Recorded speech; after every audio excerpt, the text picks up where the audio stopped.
Hello again. Welcome back to the wonderful world of career counseling. Today's topic is decision making and decisional counseling, which is to say the kind of counseling that we engage in when we're helping people to make important life decisions, including, though not limited to, those related to one's career. So this, as with other talks in the series, could easily be broken into units. Please feel free to, wander off and come back at will when you realize that you're at a break point between one subtopic and another, okay? And that said, I think it's time to start sharing the screen and proceed. So we're going to begin with the more theoretical side of things and sort of an overview of what decision making is all about, and proceed into increasingly practical applications of decisional theory to the world of counseling. Okay, and specifically career counseling. So decision making. I mean, look, this is one of the things we simply do and have to do all the time. How am I going to use this particular sunny afternoon? Am I going to go out and wander about in the park? Am I going to prepare a chopped salad? Am I going to, finalize and record a talk for the career counseling gang? Decisions must be made. And there really are, kind of two processes going on, arguably. There's sort of a bottom-up, reinforcement process, like it would be reinforcing to be out in the woods now, but also it would be reinforcing in the future to have completed this task. And then there are, kind of the top-down executive functions saying, well, yes, think about that future, Stephen. You would like to have this completed before you want to see your lady friend again, blah, blah. So this kind of interaction of the two. And we definitely want to have those executive functions up and running in order to make the most effective decisions. Now, studying decision making, we can do it descriptively. That's, the psychologist who wants to understand people. How do people do it? What are the typical patterns of decision making that are out there? We, in these cases, would also like to predict what they're likely to do. So knowing something about you and knowing something about the general psychology of behavior at choice points, what are the odds that you're going to make a particular decision, like, to vote today or not to vote today if it's election day, or which lever to pull if you're in an old-fashioned voting machine, or which little circle to fill in with the pencil in the modern 21st century world. There's also, of course, a prescriptive approach. Some ways of engaging in decision-making are, on average, more effective than others. So in addition to studying what the different ways are and how they work out, we might start to make recommendations or try to guide people along lines of using the most effective decision-making skills and helping them to optimize their choices. And that's more what the practicing counselor is going to want to do. First, perhaps diagnose how they're approaching decision-making situations now, and then if what they're doing is suboptimal, try to help them to learn and buy into and master more effective approaches. All right. So, predicting behavior at choice points. I mean, this is a classic thing in psychology, right? Back to the days of the rats in the tea mazes. Well, actually, those still happen. And it's also important, if you stop to think about it, in clinical assessment. We are concerned with predicting, are you going to be a success in that graduate program? Are you likely to respond to the cognitive behavioral therapy that we provide in our clinic, et cetera? It's perhaps a little less directly relevant if what we're trying to do is make change happen. But again, if we identify the underlying factors that facilitate more effective decisions, we can try to set things up accordingly to make it more likely that people will make good choices and won't end up having made a series of ill-informed and perhaps impulsive choices in, the dead-end job. Yeah. Okay, so I'm going to present you with two or three models here, and they're all pretty similar, which I'm going to be pointing out as we go along, but they've each had their own kind of sphere of influence, as it were. So Irving Janis was a social psychologist down at Yale University for a number of years who did a lot of work on decision making and also on short-term counseling. Some very fine work in the mostly 1970s, 80s, maybe into the early 90s here. And his model suggests that there are 5 stages involved in making a decision. Stage 1 is, in effect, getting the message, appraising the challenge. Is there something in the offing that suggests that just keeping on the way I have been doing might not be a good idea, appraising the challenge. Secondly, there's surveying the alternatives. Well, okay, if just carrying on might not be the best choice, well, what are the other options that exist out there? So far, we're not evaluating them, mind you, we're just trying to identify possible pathways. Third, yes, now we're going to start weighing the alternatives, trying to make judgments as to the pros and cons of each possible strategy we could employ, and which of these are looking strong, like stronger candidates for action, which are looking a bit weaker. Fourth, there's preparing for the great leap, right? Deliberating about commitment. We think we found the best option. Is it going to be good enough, right? That's going to be our question. And if not, then kind of a little bit back to the drawing boards. Is there anything else we can try? Is there some way we can modify one of the other options to make it a little more attractive?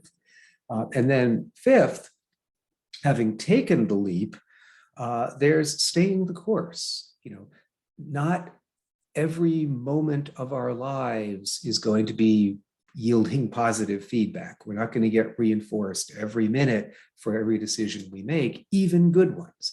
Even when you make an appropriate decision that's going to work out pretty well in the long run, there can be problems that crop up. So how do I stay? That's part of the decision-making process. And of course, what should happen is that, assuming that it's not a complete disaster, we stay with it unless and until a new challenge arises that we need to appraise, and then the whole thing starts all over again, right?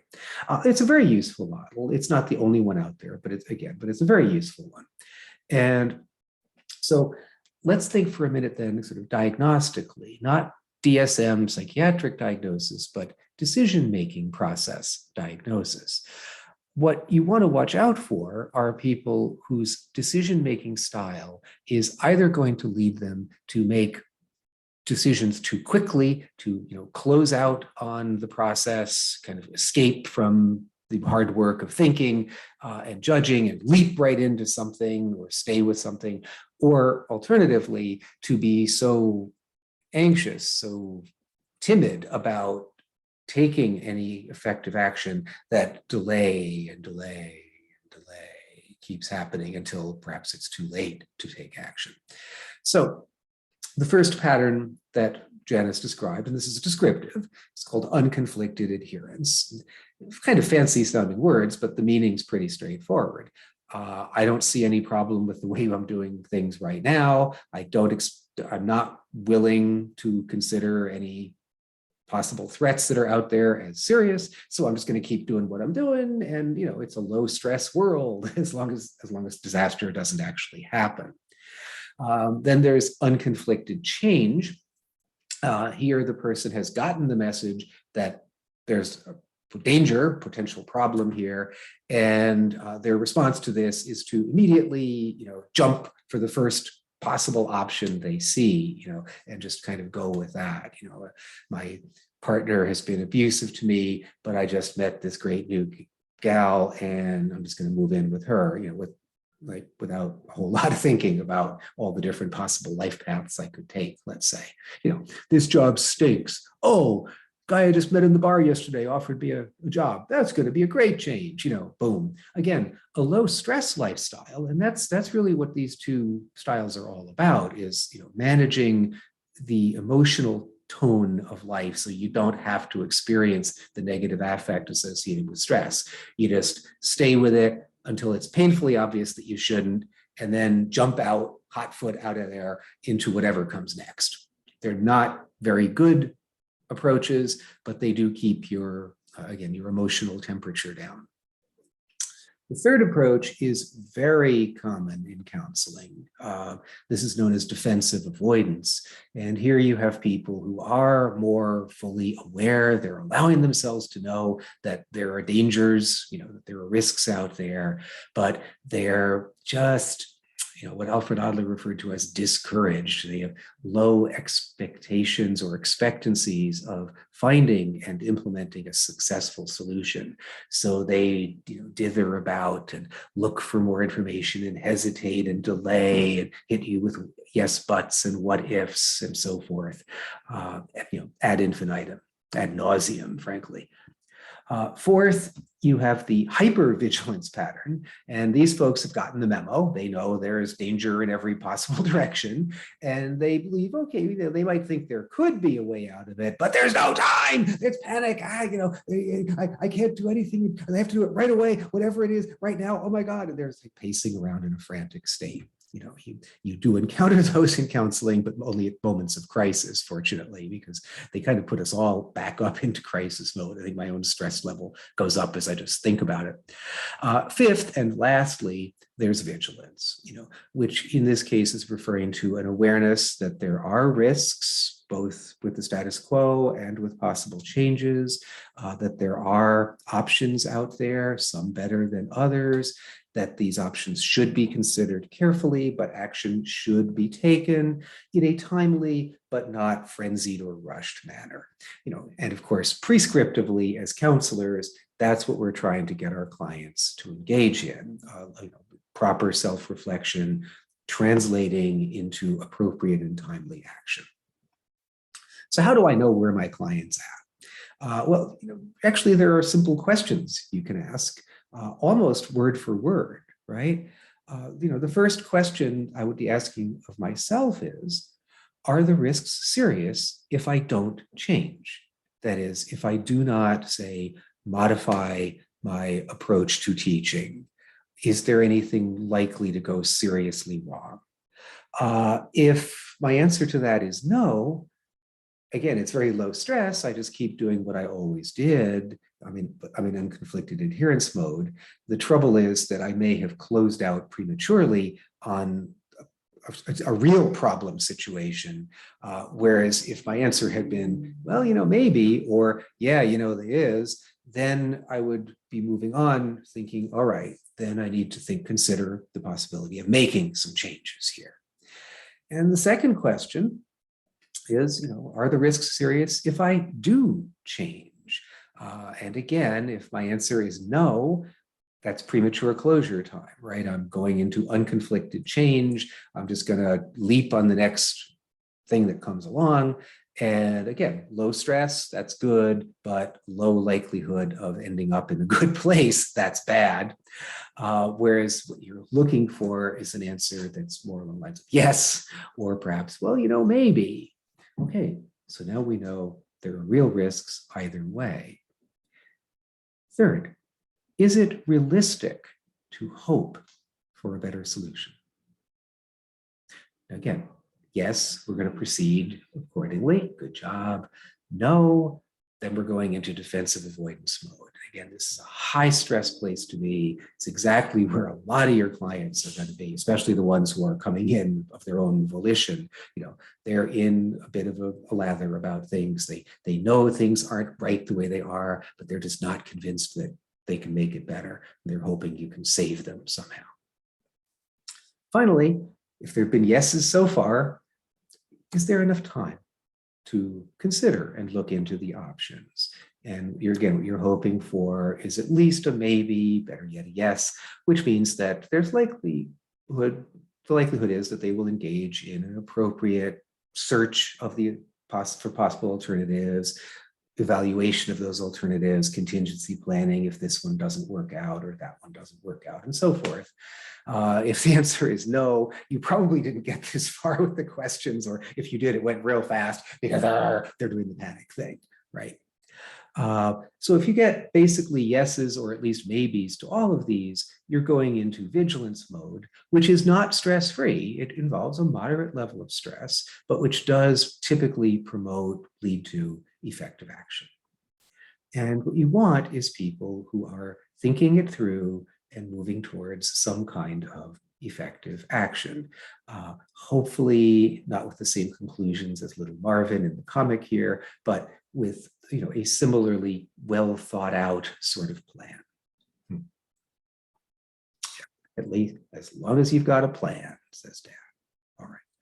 Now, in the world of career counseling specifically, there is an alternative model known as the CASVI model, not the best acronym. This was developed by Peterson.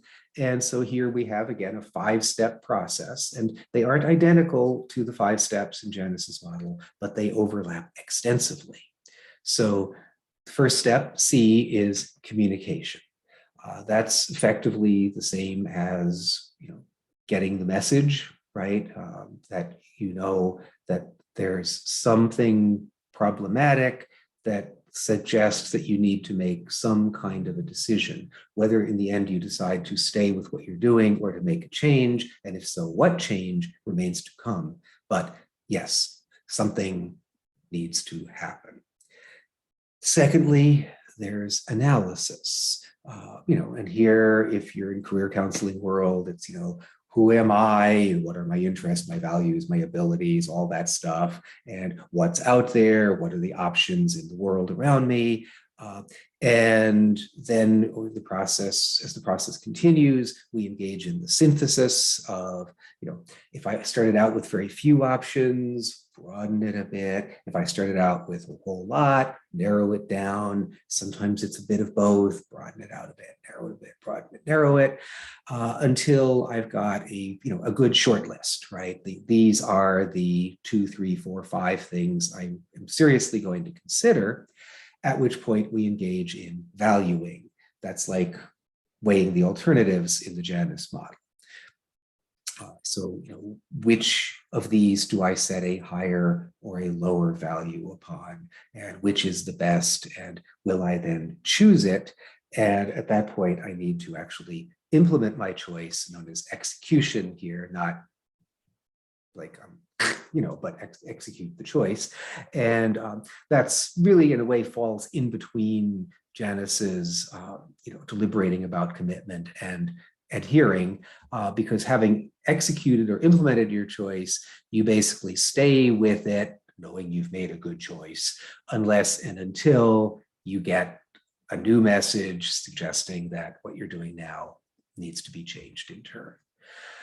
Again, very similar models. You'll notice that where Janis has one step for surveying the alternatives, Peterson has analysis and synthesis, where Peterson has one step of execution, Janis has the deliberating about commitment and the adhering despite negative feedback. But fundamentally, it's the same idea.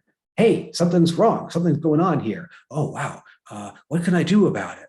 Oh, I could do these things. Okay, which of these looks better? That's the best choice. Okay, do it. Let's stay with it. That's what we're looking at. That's what a vigilant decision maker is doing. Now, I want to also, just as a momentary side trip, since this isn't only about career counseling, point out that these models, which have been around for decades in the decisional counseling, career counseling world, they've been around since the 1970s at least, if not a little earlier, really very neatly map onto the currently very popular stages of change model introduced by James Prochaska and his colleagues in the 1990s and early 2000s. Here, we're not explicitly looking at decision-making, but we are looking at stages of change as opposed to simply making the change. And when you really think about it, that's the same thing. It's the same thing. So in Prochaska's model, you have people who are in so-called pre-contemplation. These are the folks who haven't gotten the memo yet.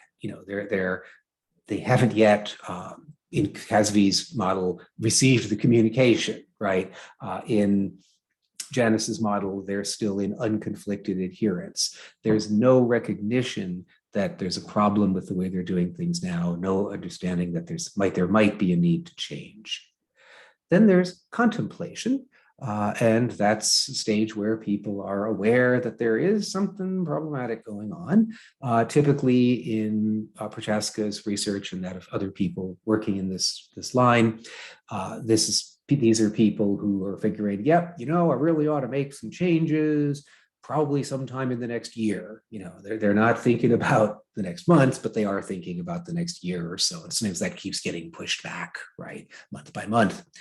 So they're at least thinking about it and open to information. And of course, that would correspond with surveying alternatives and with weighing the alternatives in the Janis model, or analysis and synthesis and valuing in the CASVI model, Peterson's model. Preparation is where you're getting ready to make the change. So in a sense, it's deliberating about commitment, but also getting geared up. I know I'm gonna do it, and I'm gonna do it within the next month, the next 30 days here. Whew, here we go, let's get ready, and be prepared emotionally as well as practically to do it. Then there's action. So that's like execution in the CASVI model. I just did it. I went and did it. I signed up for grad school. I quit one job and took another, or quit a job to look for one, or whatever it is. I decided to get married, and we got our date down at City Hall to tie the knot. I'm leaving him, and it's happened. And it's really referring to the month right after it happens. Bam, there's a real change here. And then lastly, of course, there's maintenance, which is I made the change. It's been more than a month. I'm starting to get used to it. Life is life. It's not perfect. I guess I got to keep on keeping on. So very much like Janis's adhering despite negative feedback, you see. And of course, the whole idea for counselors here is that we're trying to understand, to diagnose where our clients are in these stages and what their likely approach is to the challenges posed by each stage. And what we want to do is to guide them through the stages in at a measured pace, a relatively expeditious pace, I hope, and guide them through it in such a way that they're making ultimately effective decisions that should work out. So we're getting very close to the end of the theoretical portion today, and I'm going to break off at that point and jump in with the more practical element in a companion talk. But let's just briefly look at how similar these three models really are. Let me call up all the information here. And, arguably, you could have as many as 7 or 8 stages in a model, but because not everybody tunes in as closely to each stage, they typically end up with 5 or maybe 6. So Prochaska is the only one who has a stage of pre-contemplation, although as we saw, Janis refers to people in unconflicted adherence as simply not adequately appraising the challenge. Likewise, in the Peterson model, they're not getting the communication, the message they need to change. Prochaska is more interested in the stage we're in of life, and Janis and Peterson are more interested in where we are in the decision-making process. Very similar, but slightly different ideas. And then you have to start thinking about your options and evaluating your options. And again, Prochaska lumps a lot of that together under contemplation, where Janis and Peterson break it down into 2 or even 3 separate stages. And then there's getting ready, deliberation or preparation. And then there's doing it, execution or action. And then there's staying with it, adhering or maintenance. As you see, they really are very similar. Now, in the career counseling world, you will most often hear the Peterson model cited. In the broader world of counseling and mental health treatment, nowadays you hear a lot about the Prochaska stages of change. There's also a fair amount of literature referring to the Janis model as well. So that said, again, that's the more broad theoretical portion of our decision-making presentation, and a separate talk will delve into the practicalities.